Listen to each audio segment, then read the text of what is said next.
Hi, welcome. Enjoy the content, subscribe, and turn on notifications.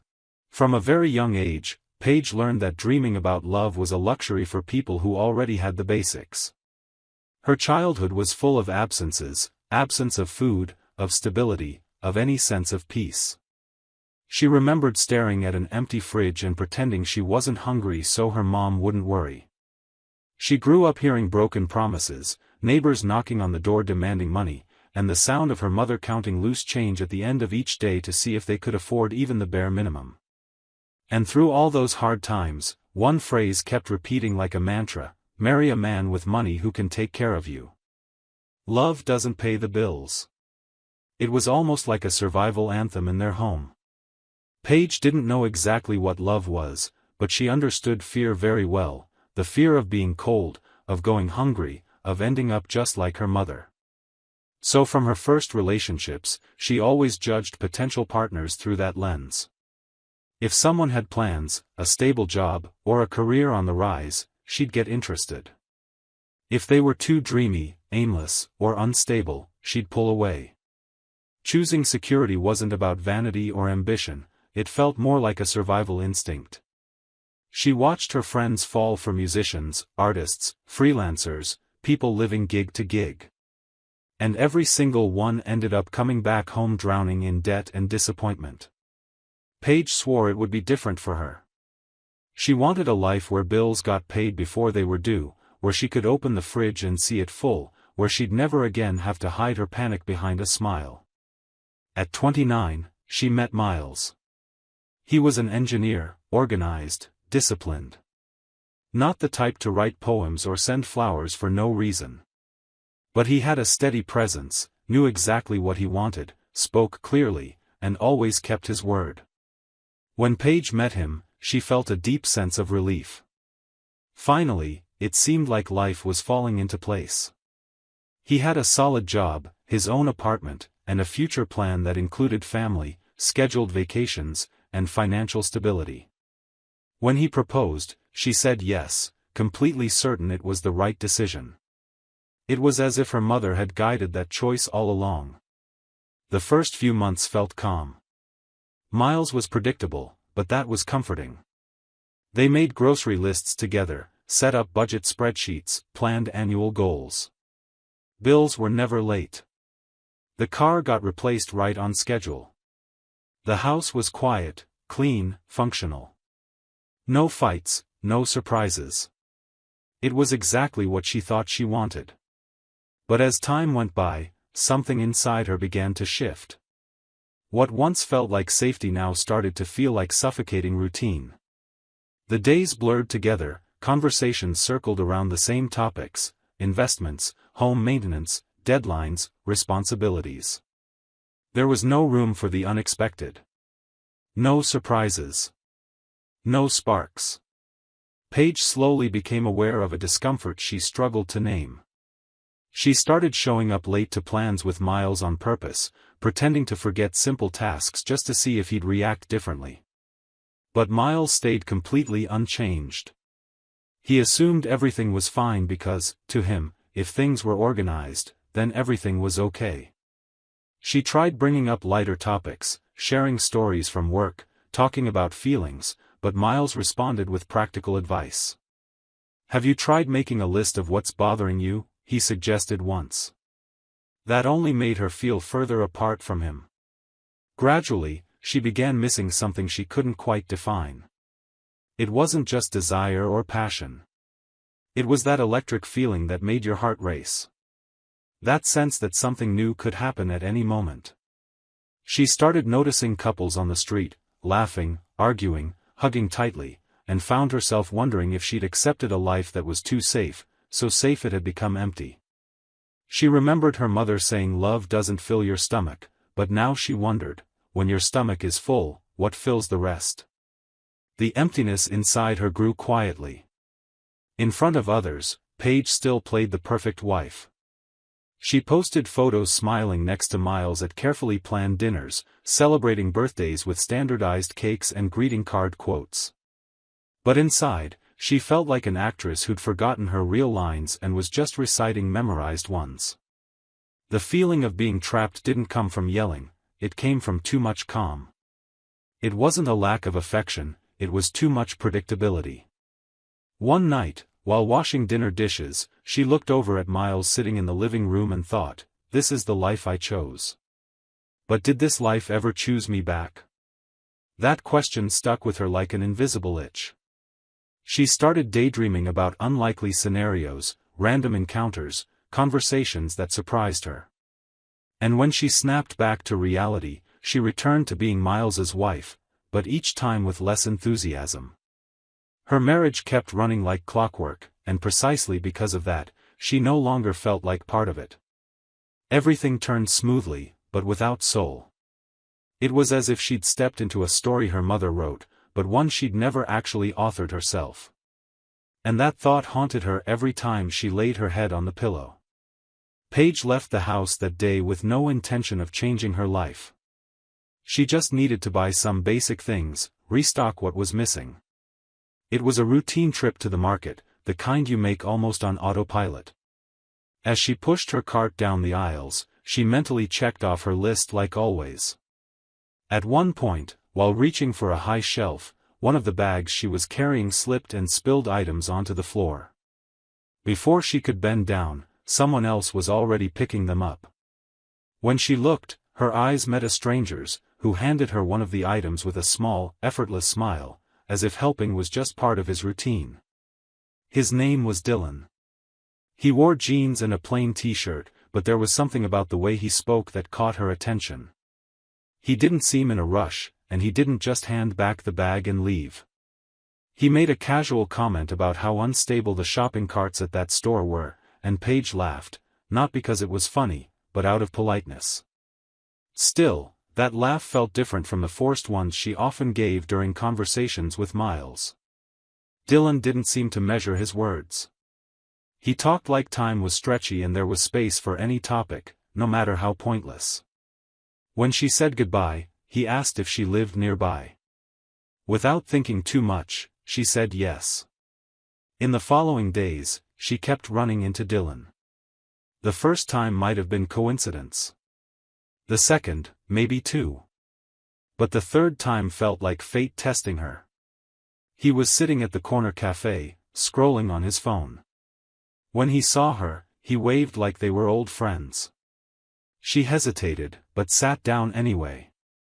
Coffee turned into conversation, and the talk drifted into unexpected topics. Dylan talked about music, travel, childhood memories. He asked curious questions. And most strikingly, he listened like he genuinely wanted to understand.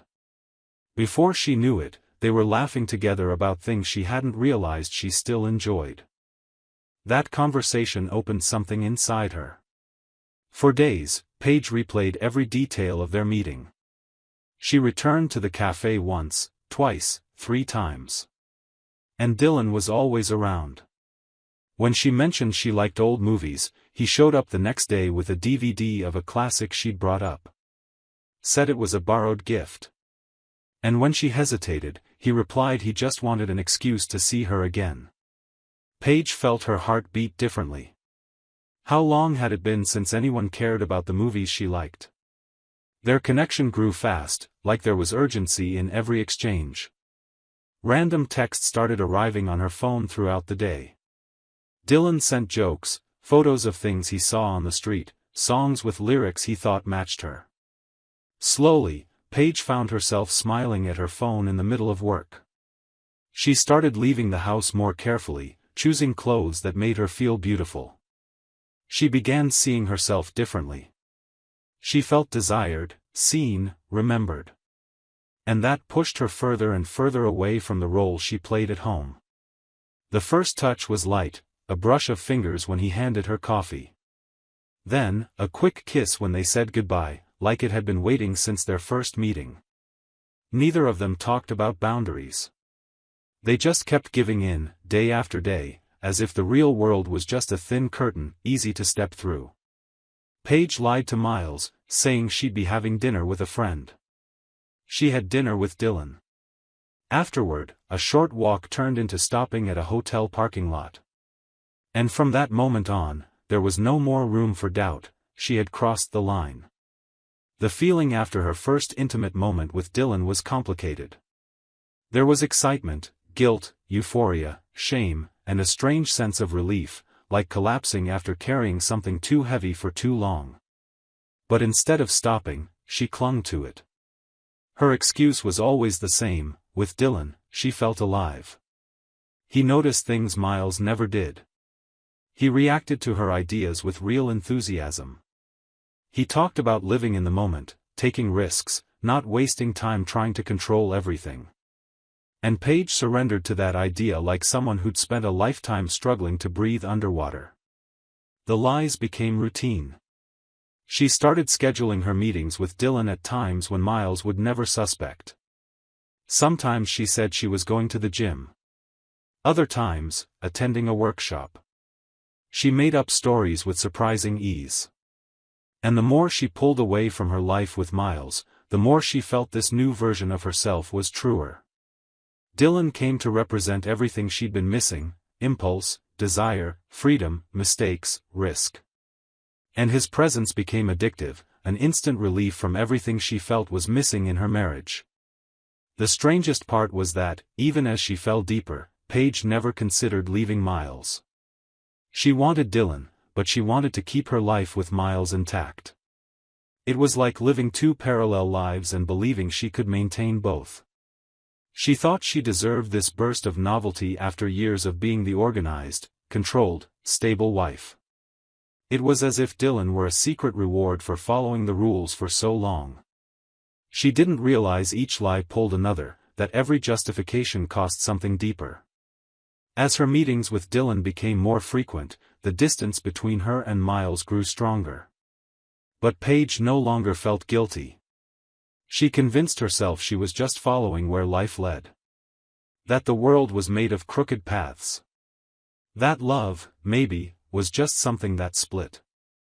And so, the woman who once swore she only wanted stability now lived hidden behind desires slipping through her fingers. And the deeper she got, the farther she moved from who she used to be. Miles had already put together enough pieces to stop pretending he didn't see what was right in front of him. After weeks of watching Paige slowly drift away, hearing the same excuses, noticing unexplained absences, he decided to end the uncertainty. He discreetly installed cameras around the house, in strategic spots. Not because he wanted to spy, but because deep down, he already knew what he'd find. And he did. On the third day of recordings, there she was, walking in with Dylan through the front door like it was normal. Talking, laughing, kissing. Then disappearing into the bedroom. Miles watched it all in silence. He didn't shed a single tear. He just stared, as if trying to absorb every detail before making the decision he'd already made. He waited until she came back from yet another dinner with a friend. As soon as she walked in, he was in the living room with his laptop open. Paige was surprised to see him there. Miles asked her to sit down. His tone was calm, completely steady. When she asked what was going on, he simply turned the screen toward her. The video started playing. It took her a few seconds to process. First her eyes widened, then she tried to stammer out an explanation. Miles stayed frozen, watching her reactions without blinking. When the video ended, he closed the laptop with one sharp motion. He told her the marriage was over right there. That there was no room for justifications, let alone promises to change. He explained firmly that the house they lived in had belonged to him long before the wedding, and she knew that. He asked her to pack her things and leave. He said he didn't want to live beside someone who had silently destroyed everything. Paige tried to hold back emotion. She cried, begged for forgiveness, reached out to touch his arm. She asked if they could talk, explain, rebuild. Miles refused everything. He said respect is something that, once broken, can't be fixed. It just vanishes. And she had lost it. As she went upstairs to pack, Miles picked up his phone and sent the video to her parents. No caption, no message, just the file. Since the wedding, he'd been sending them a monthly amount to help keep their small family business running, and he knew they relied on that money to survive. It was part of a quiet support system he'd offered out of kindness. But that was over now. Minutes later, as Paige zipped up her last suitcase, her phone started vibrating. Her mom. Then her dad. Then her mom again. She ignored it for a few seconds, but she already knew what was coming. She left the house with puffy eyes, dragging a suitcase and carrying a bag over her shoulder. Miles just opened the door and stepped aside. He didn't say a word. The moment she turned the corner, he deleted her from his phone. On the other side of town, her parents were already waiting, voices raised. Her father, who'd always seen Miles as the perfect son-in-law, was shouting from the garage before she even stepped inside. He called her ungrateful, a disgrace to the family. Her mom, crying, demanded answers, saying they were suffering because of a choice they didn't even understand. Paige tried to explain, sobbing, saying it all spiraled out of control, that she'd lost herself. Her father wouldn't hear it. He said if she wanted to live like an adult, then she could support herself like one. From that moment on, she'd have to figure out her life alone. That night, locked in her old teenage bedroom, surrounded by outdated furniture and memories that no longer meant anything, Paige finally grasped the depth of the abyss she'd created with her own hands. She hadn't just lost a husband, she'd lost her family's respect, their support, her stability. And none of the messages she sent afterward were answered. Not by Miles. Not by her parents. She fell asleep curled up, hugging her guilt, surrounded by the echo of everything she'd thrown away. And for the first time since it all began, she knew with absolute clarity that the consequences were only just beginning. Paige started living in her parents' old guest room like someone dragged back to a place she'd never missed. It was as if the past had grabbed her by the hair and shoved her back to where it all started, but this time with no protection. The twin bed creaked with every move, the walls carried memories that brought no comfort, and her parents' stares, those were the hardest to face. Her father didn't even greet her the day she arrived with suitcases. He just watched her cross the living room like he was witnessing the collapse of a structure he'd helped build. Her mom tried to say something, but held back. There was an air of shame everywhere, like the house itself disapproved of its daughter. On her first morning, Paige couldn't get out of bed. She pretended to sleep to avoid talking. She heard her parents moving around, silverware clinking during breakfast prep, and lay there under the covers, wishing she could disappear. Her phone buzzed a few times, messages from people she knew. Some offering awkward support, others asking what really happened. A few clearly just wanted gossip. Dylan didn't send a single message. No missed calls, no voice notes. And that hurt more than her parents' reaction. The man who whispered promises in her ear, who told her she deserved more, vanished the moment reality demanded payment for the fantasy. In the days that followed, Paige realized she now had to fight for basic things. The privileges she'd had in her marriage, new clothes, ready-made dinners, paid apps, Saturday massages, disappeared as quickly as the respect of everyone around her. She needed a job. Any job. She went to a stationery store downtown, then 2 clothing shops, a small grocery. She handed out resumes everywhere. In some places, she wasn't even properly greeted. In others, she heard uncomfortable comments, "You're that girl, right? The one who lived with the engineer." Each sentence was a knife pushing her deeper into reality. A week later, she landed a job as a clerk at a small household goods store. The pay was low, the owner was strict, and time dragged endlessly. But she needed it, needed the bare minimum so she wouldn't depend on her parents. Her mom still helped with some meals, but her father barely spoke. He walked around with a permanent frown. One particularly tense day, she overheard him tell her mom, loud enough for her to hear, "That girl destroyed everything. And now she comes back here to sleep like she's the victim." Paige's stomach twisted, but she didn't respond. She swallowed the humiliation, just like she'd been doing with everything. It was then that Monica appeared, Miles's sister. She showed up unexpectedly late in the afternoon, just as the store was nearly empty. She was a nurse and always carried that look of someone who sees everything without needing to ask. Monica walked in without hesitation, picked up some random item, and headed to the counter. Paige froze for a second. Her throat went dry. Monica didn't show anger or contempt.